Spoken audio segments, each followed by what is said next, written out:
Grapes ఇవి మొన్న చూపించాను కదా, మా ఇంట్లో గ్రేప్స్ వచ్చాయని. ఈరోజు ఇదే వీడియోలో ఇంకొక కొత్త ఫ్రూట్ కూడా మా ఇంట్లో వచ్చింది, అది కూడా చూపిస్తాను. సో ఇలా ఎందుకో మరి గ్రేప్స్ అన్నీ ఒకేసారి అయితే రైప్ అవ్వట్లేదు, కొన్ని కొన్ని రైప్ అవుతున్నాయి, కొన్ని కొన్ని ఇలానే కచ్చగా ఉంటున్నాయి అన్నమాట. సో ఇప్పుడు ఇంకొక ఫ్రూట్ కూడా చూపిస్తాను, అది మీలో ఎంతమందికి తెలుసో చూద్దాం. కానీ అది కూడా టేస్ట్ అయితే బాగుంటుంది. ఇదే అనమాట ఇంకొక కొత్త ఫ్రూట్, వైట్ మల్బరీస్. చాలా స్వీట్గా ఉంటాయి, బాగుంటాయి.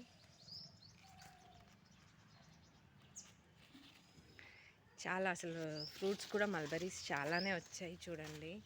ఇవన్నీ వైట్ కలర్లోనే రైప్ అయిపోతాయి.